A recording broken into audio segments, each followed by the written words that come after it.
Hello. Hi, Mrs. Walls. Hello, how are you? I see I have some participants already. Yay. We do.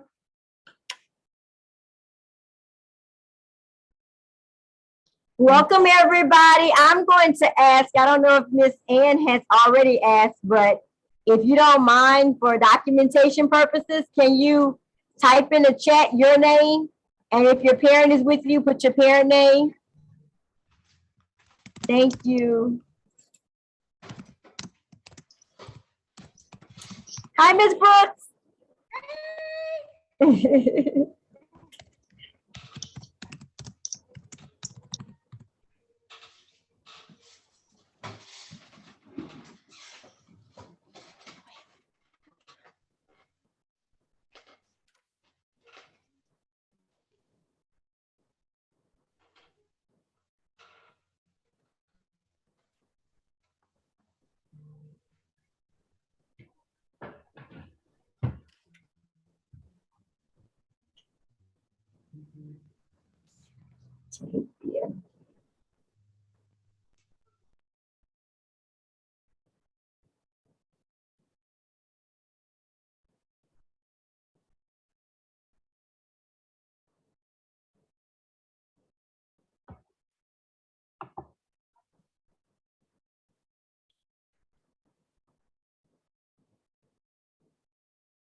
And Mrs. Walls, I'm going to let you kick off the meeting when you're ready. Okay, I guess I keep looking at the clock. It's 5:30 and I like to be on time. So we're gonna go ahead and get started. And as everyone else join in, then we will allow them to come in. Just want to welcome everybody here. I'm excited. I appreciate all of you who have taken out a little bit of your time to join us on this evening. We have Miss Ann Carmichael, who is wonderful. She has worked with us for the past couple of years. And basically, she's going to give us an overview of financial aid, of the FAFSA. And for those who are not aware, FAFSA is a graduation requirement. It's something that has to be done as per the state of Louisiana. It's something that they adopted maybe about 2 or 3 years, well, about 3 or 4 years now ago, that the seniors are required to complete the FAFSA and TOPS information for graduation purposes. So I have Miss Ann with us on tonight, and I'm going to type in the chat because I know I have some people that will join in later. But if you just chimed in, please type your name, and if your parent is with you, your parent name in the chat box for documentation purposes. I appreciate it. And Miss Ann, you now have the floor. Thank you so much, Mrs. Walls. I miss You're seeing welcome. you in person. Okay, this is going to be an interactive meeting. So I'm going to present, but if you have any questions, let's just drop them in the chat box, because at the end, we're going to have a question and answer period, and you can just fire away, and I'll do my best to answer your questions. My name, as Mrs. Walls mentioned, is Ann Carmichael, and we're going to have a conversation tonight about the college financial aid process. I do want to mention that this session is sponsored by LELA, Louisiana's nonprofit resource for FAFSA completion and college access. We've been in the business for about 20 years, and we still don't know everything about financial aid, but we do know people that do, and I can direct you to them if you need.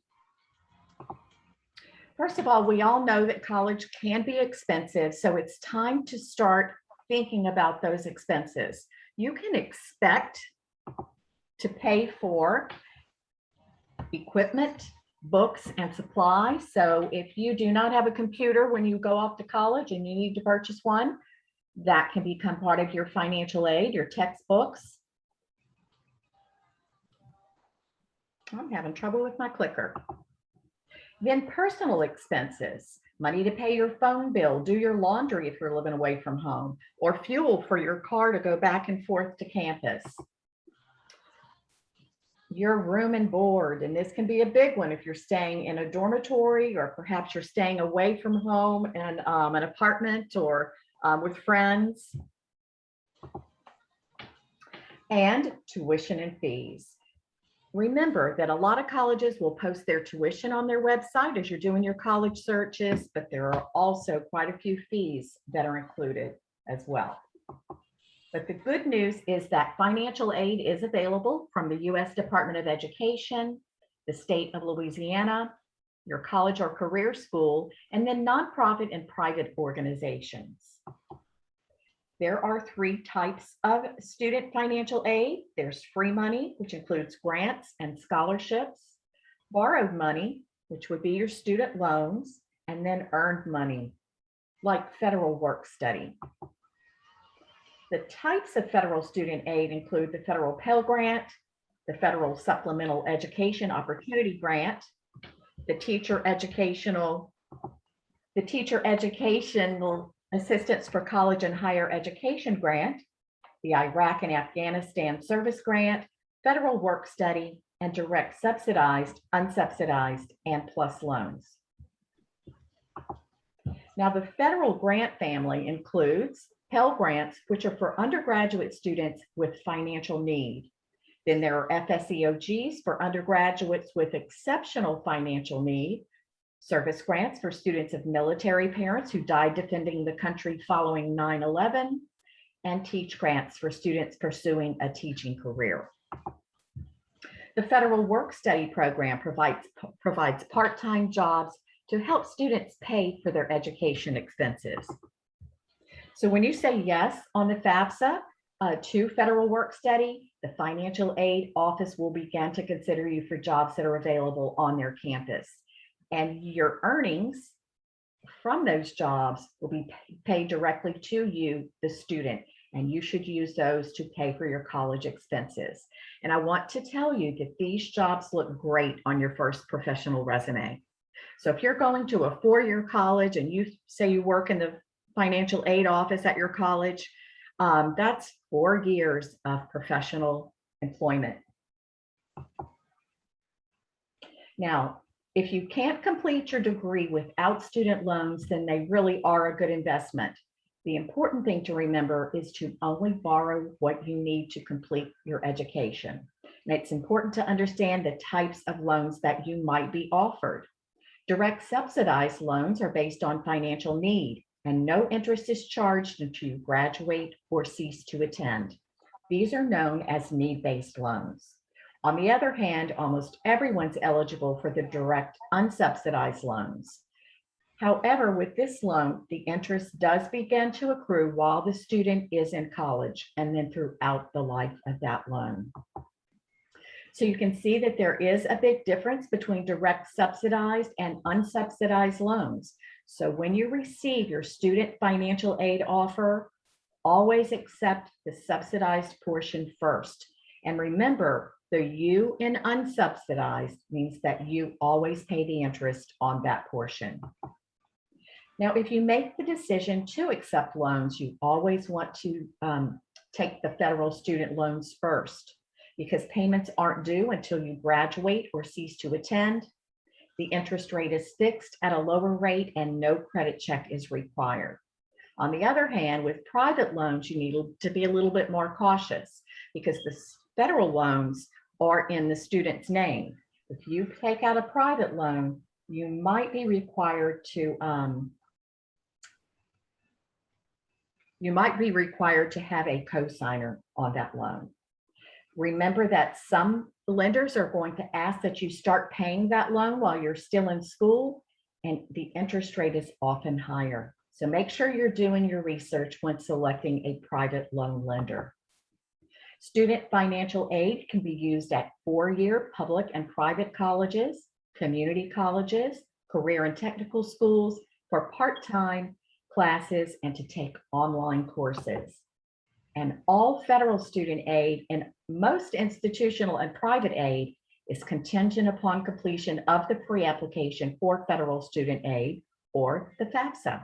Now, it launched on October 1st, as I'm sure Mrs. Walls has told you, and hopefully some of you have already gotten started. And that's important because student financial aid is awarded on a first come, first served basis. You'll want to pay close attention to any FAFSA deadlines. They could be set by your college, by the state of Louisiana. Yes, the TOPS scholarship does have a FAFSA submission deadline, and yes, the FAFSA can be used as your application for TOPS. Federal student aid has a deadline, and Mrs. Walls might have a deadline for you to complete your FAFSA to meet that graduation requirement. Now, to be eligible for federal student aid and complete a FAFSA, the student must be one of the following: a U.S. citizen, or a U.S. national, or have a green card, or have an arrival departure record, or have battered immigrant status, or have a T visa. Now, if the student has one of these, that's fine. He can continue on and submit his FAFSA. But let's say that his parents do not. That's fine. The student can still get that FAFSA submitted, but every time a parent's social security number is asked for, you will just enter zeros in the fields. It's important to note that only the students with social security numbers can actually electronically sign the FAFSA. The others will print a signature page at the end of the document and mail it into the Department of Education. And we'll talk about that in just a second. You want to begin the FAFSA process by collecting all of the documents that you're going to need to complete the form. And by doing this, it really should take no longer than 30 to 45 minutes to submit. Those documents include the student and parents' social security cards, because you must report your name and number exactly as it's printed on your most recent card. the student and parents' 2020 federal income tax returns, if you filed one. And if you don't have a copy of your tax return from 2020, now is a good time to contact your tax preparer for a duplicate. You'll need the student and parents' 2020 W-2s if you receive them, because there's information on this form that might not be found on your federal tax return. And then bank statements and records of investments, because you must report the balances of these accounts as of the date that you submit the FAFSA. You're going to begin by creating your Federal Student Aid ID, known as the FSA ID, because it allows the students and parents to identify themselves electronically when accessing the FAFSA. And it's what you'll use to sign your FAFSA. It's going to consist of a username and a password that you yourself create using only your personal information. So each student and one of his parents will complete an FSA ID. Now, don't share information. Don't use mom or dad's mobile phone in the student's FSA ID. Say you're using it as the alternate number. That will be shared information, and that will hinder you from signing the FAFSA electronically. And students, use your personal email address, because once school's out, you will not have access to your school email, and Federal Student Aid won't have any way of getting in touch with you. Parents, please use your own personal information as well, and a personal email. Sometimes communications from Federal Student Aid will get caught up in your business email account spam folder. Now, your FSA ID username and password is your official electronic signature, and it's legally binding. So you want to make sure that you're recording it and keeping it in a safe place, because you're going to use it every year that you're in college. If you don't have access to a computer when you're ready to start your FAFSA, download the FAFSA mobile app. It's called My Student Aid, and it's really easy to use to submit your FAFSA on your mobile phone or any other mobile device with internet access. And we've seen in the past few weeks, because everybody's eager to get their FAFSA done, that for some reason, the web-based version is slowing some people down. So if you have trouble on the web-based site, download the app and continue on. Now, if the student prefers to use the app and mom and dad prefer to use the web-based version shown here, that's fine. All the information will be integrated right before it's time to sign and submit. First thing you want to do is identify your role when you are accessing the FAFSA. If you're the parent and have permission to complete the entire FAFSA for your child, then select I am a student and I want to access the FAFSA form. You'll begin by logging in with the student's FSA ID, because the FAFSA is the student's application for Federal Student Aid. Now, mom or dad, your FSA ID will be used later in the process if you want to transfer your tax information from the IRS and drop it into the FAFSA, and then again to sign the student's FAFSA. The high school class of 2022 should complete the 2022-2023 FAFSA, because that's the academic year that you're applying for financial aid. And we see this at the end of the year when students are getting ready to graduate. They know that they've completed their FAFSA. And when they do a little bit of digging, they realize that they've completed the prior year's FAFSA. So to meet your graduation requirement, you have to complete the 2022-2023 FAFSA.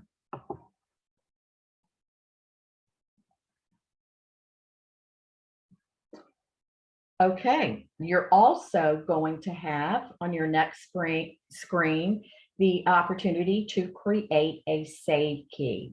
Now, the save key is used to, it's like another layer of security. So say you're entering as the parent, entering only parents' information into the FAFSA, you will have to get the save key from the student.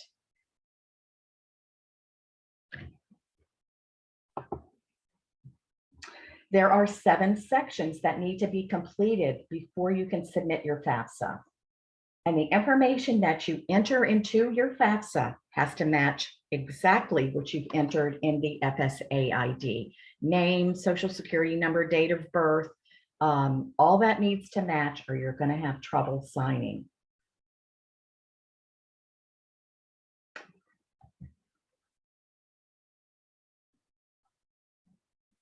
Okay, the first section that you're going to be taken to is the student demographic section, where the student will be asked to report his social security number, name, date of birth, email address, physical address, residency status, and gender. The school selection section, where you are going to report the name of your high school and the colleges that you want your FAFSA data to be sent to, because federal student aid is not going to send your demographic and financial aid information out to every college across the country. You have to give them permission to do so. Now, remember, you can add up to 10 colleges at a time. And if you are applying to more than 10, good for you. There are instructions on this page how to do that. But if you need some assistance, please feel free to contact me directly. You'll be asked to provide your housing plans on each of the campuses. Next, you'll move into the dependency status, where the student will be asked to consider a list of questions to determine whether he is dependent or independent of his parents for FAFSA purposes. He'll be asked the number of dependents living in his household and his parents' education completion level to determine whether he's a first-generation college student.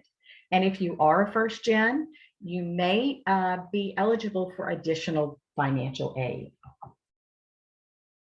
Next, we'll go into the parent demographic section, where parents will report their social security numbers, their names, marital status, and their email address. Remember, the one that you used in the FSA ID. Then you move on to the parent financial section, where the parent will report his working wages from 2020, any federal benefits he receives, and his savings and investment account balances. Next is the student financial section, where the student will be asked each of those questions. Then you're almost ready to sign and submit. So make sure that you're taking a look at the FAFSA summary page, because this is going to show every question that you were asked and your answer to each of the questions. And by making sure and doing a review of this, you can go back and make the changes needed before you submit your FAFSA, so that the financial aid office will have the most accurate information and they can quickly process your financial aid. You will then move on to the sign and submit section, where the student and one of his parents should sign the FAFSA using his FSA ID. If you do submit your FAFSA without signatures, then the FAFSA is going to be marked incomplete, and you'll be hearing from federal student aid that you need to make some updates. So just log back in, sign the FAFSA, and resubmit it. Now, if there are 2 parents listed in the parent demographics section of your FAFSA, remember that you want to select the parent that created that FSA ID. Now, as you move through the FAFSA, if you have a question about one of the questions, there is a question mark over to the right-hand side. And this is a great resource for you. Just click on it and you can get a better detailed description of what they're expecting you to report. There are hyperlinks provided within the FAFSA to maybe identify, describe some of the legal and financial aid terms that you might not have heard of before. You can request a FAFSA online chat. You can call Federal Student Aid, or you can call me directly on Leela's FAFSA helpline. As I mentioned, only the colleges that you list on your FAFSA in that school selection section are going to consider you for student financial aid. So add all of them. I want to stress this again, so that you are sure that they have the information that they need. Now, even if you haven't completed your admissions applications, it's a good idea to go ahead and list all the schools you're considering on the FAFSA, and that information will be housed at the financial aid office. And then once the admissions office tells the financial aid office that you have been admitted to their college, they can be working on your financial aid offer. Now, this is a topic that we are often asked about. Remember how I mentioned there was a dependency status section? Well, these are the questions that you're going to be asked to be considered. You're going to ask to consider to determine if you're independent or dependent on your parents. Will you be 24 or older by January 1st of the school year for which you're applying for financial aid? Are you married or separated but not divorced? Will you be working on a graduate degree? Do you have children other than dependents who receive more than half of their support from you? Are you currently serving on active duty in the U.S. Armed Forces for purposes other than training? So if you're going on to boot camp or basic training, you are still going to be considered a dependent student. So you will not be able to answer this question with a yes. Are you a veteran of the U.S. Armed Forces? At any time since you turned 13, were both of your parents deceased? Were you in foster care? Or were you a ward or dependent of the court? Are you an emancipated minor? Or are you in legal guardianship as determined by a court? And it's important to note that legal custody is not always considered legal guardianship. So make sure you have your documentation with you when you're working on the FAFSA. And then, are you an unaccompanied youth who's homeless, or are you self-supporting and at risk of being homeless? Now, if you live with your grandparents or with other relatives or friends that are not your legal guardians and they have not adopted you, then you must provide information about your biological parents. If you live with one of these people and they are your legal guardians, then you're an independent student. You don't have to provide anyone's information other than the students on your FAFSA. If they have legally adopted you, then they're your legal parents and you will provide information on your FAFSA about these people. However, if that's not the case, you still need information from your biological parents. And for FAFSA purposes, you're not considered independent simply because you file your own taxes or you choose to live alone and you support yourself. You still must provide information about your legal parents. And then the most commonly asked question that we receive is, which parents or parent should I report on the FAFSA? The rule of thumb is that the parent or parents that you've lived with the longest in the past 12 months should be listed on the FAFSA. So if you live with both of your biological parents, then list both of them.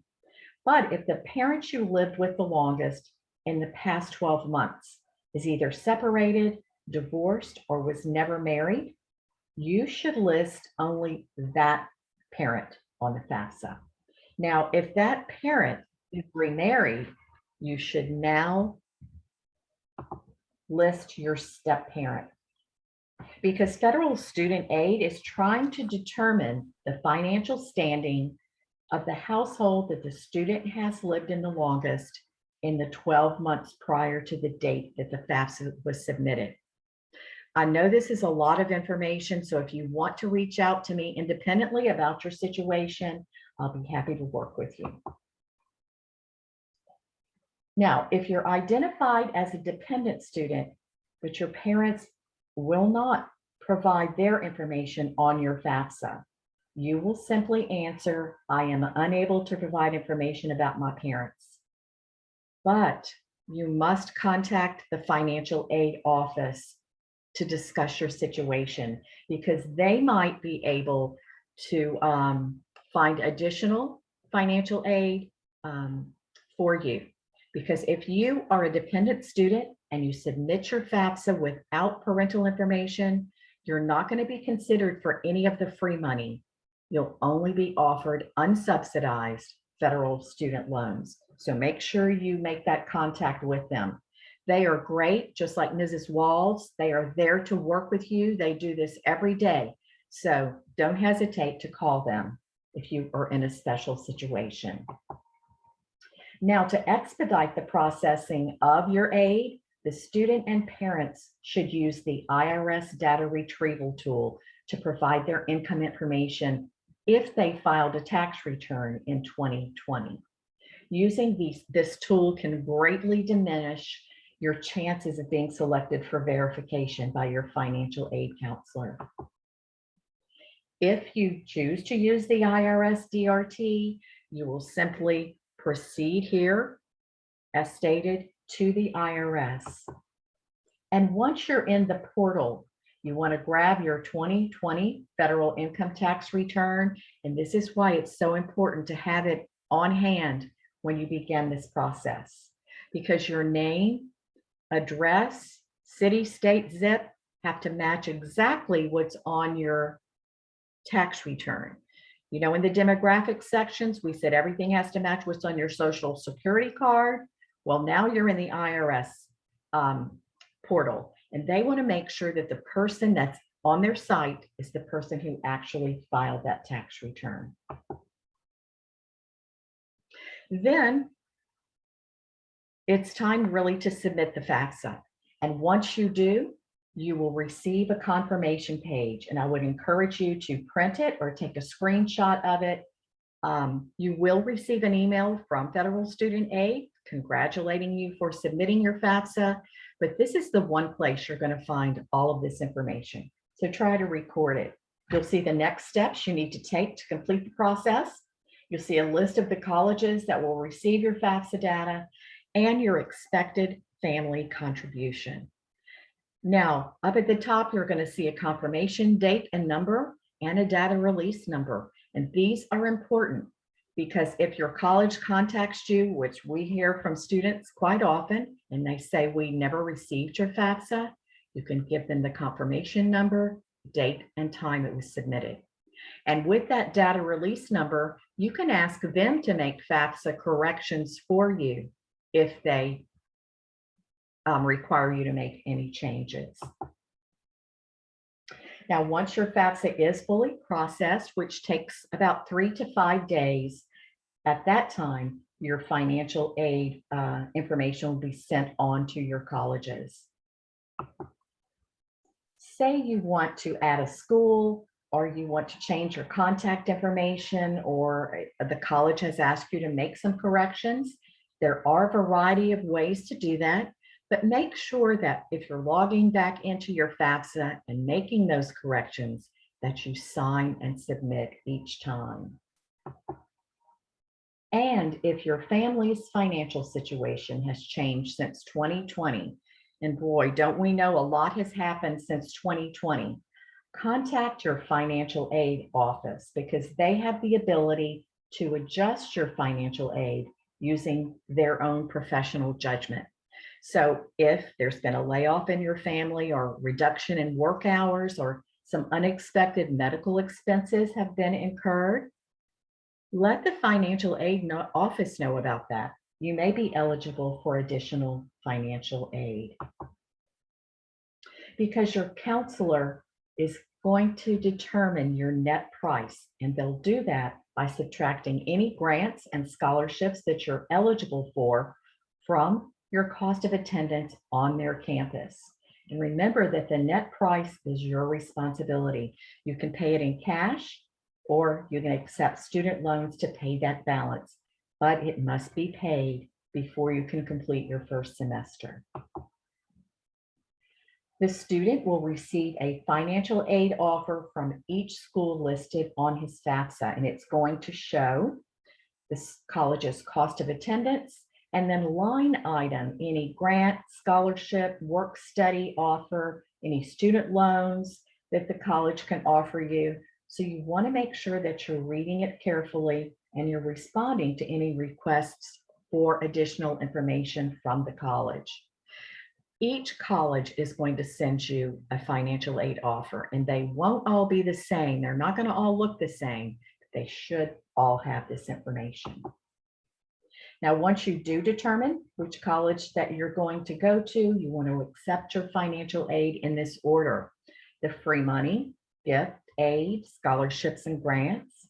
Then federal work study, because you're going to earn this money and you don't have to repay it. And then loans. This is borrowed money that you must repay with interest. Scholarships are gifts that don't have to be repaid. So now is the time to start your search. I know Mrs. Walls is a wealth of information. I'm sure she alerts you of scholarships that she's heard about.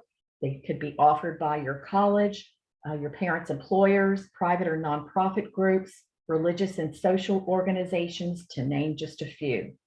Some are merit-based, awarded on an academic achievement. Others are based on financial need. But applying for and winning these scholarships is going to reduce the cost of your education, which means reducing your student loan debt. This year, Leela will award a $1,000 FAFSA completion scholarship for seniors attending a Louisiana high school, and a $1,000 Choose Louisiana scholarship for those of you who choose to attend a Louisiana college. You can find more details about that and the applications at leela.org, or you can email me directly and I'll send it over to you. Now, for parents or students who need additional help paying for college after you've accepted all of your scholarships, grants, federal and state aid, Leela administers a nonprofit education loan program called Leela Choice. And it's just for Louisiana residents. You can find out more about that at leelachoice.org. Remember, you have to complete a FAFSA every year that you're going to be in college to keep receiving financial aid. Now, I know this is a lot of information in a short period of time, so I would like to offer you a copy of Leela's FAFSA completion guide for the class of 2022. It's free for all Louisiana high school seniors, and you can email me directly. I'm going to give my contact information to you very soon. Here we go. Please jot down Leela's FAFSA helpline. Let me know if I can answer any financial aid questions, or if you would like me to stay on the line with you while you complete your FAFSA. We are there to help you. And if you want to begin a dialogue with me, you have any special situation you want to talk about, you can do so at the email address listed here. Now is the time for your questions. And I'm going to go down here to the chat box and see what we have.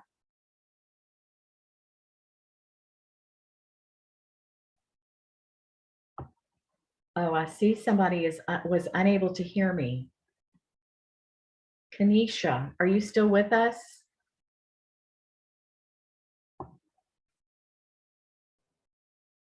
Okay.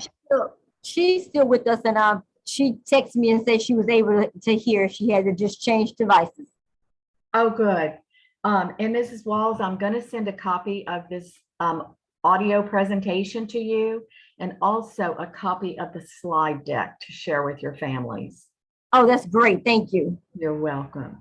Oh, good, Kanisha. I'm glad you were able to hear us. Has anybody started their FAFSA yet?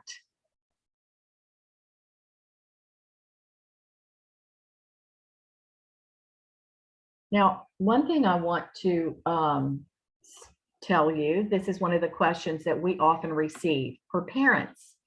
Parents, if you have an older child who has been in college and you created an FSA ID to sign that child's FAFSA, you will use it for your student who's in the class of 2022.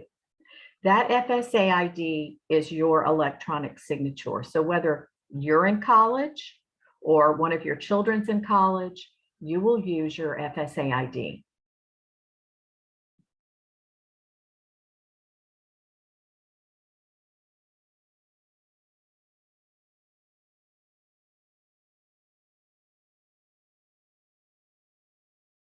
Mrs. Walls, what are some of the questions that you're asked? Because I know you do this all year long.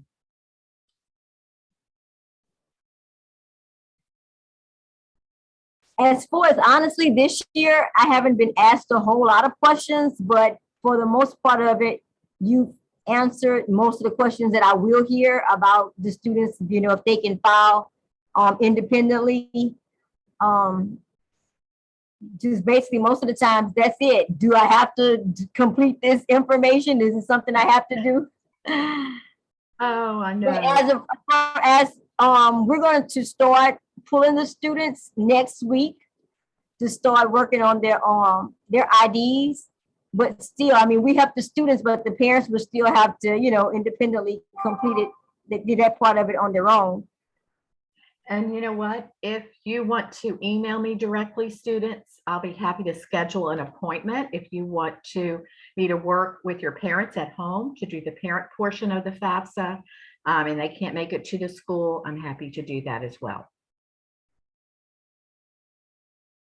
And I'll also be sending out emails. And I'm thanking the parents that's on here. Thank you so very much. That means that these are the parents and the students that check their emails regularly. So I appreciate it.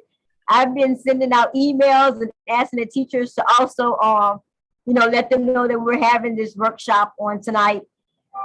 And what's going to happen on Wednesdays, there is usually someone that will come and assist. Someone with Career Compass comes on Wednesdays.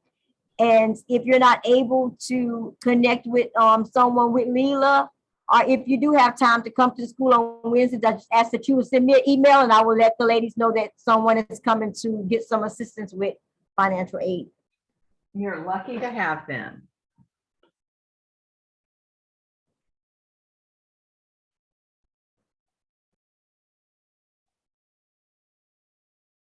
And Mrs. Walls, what are you asking the students to do as far as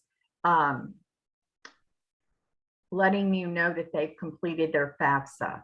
Do they have to send you that confirmation email, or what is your criteria? For some reason, the phone is breaking up. I can't hardly hear your question.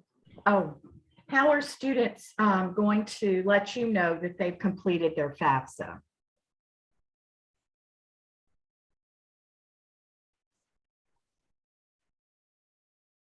Oh, have I lost you? No, ma'am, I'm still here, but I couldn't hear you. I'm gonna send you a message. Okay.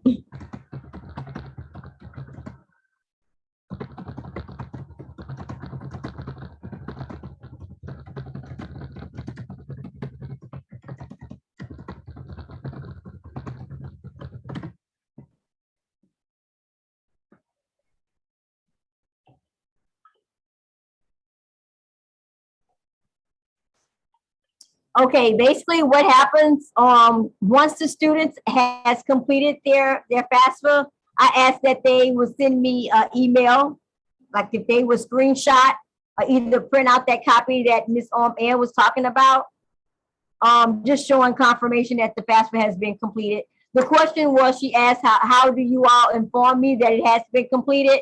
So typically that's what I do. I ask students to do that, as well as there is the district receives a report every month that shows me like who's completed. So I will know based on that report that the district gets every month who's completed and who hasn't. So if I don't receive the confirmation, I get that information from the district as well. Very good.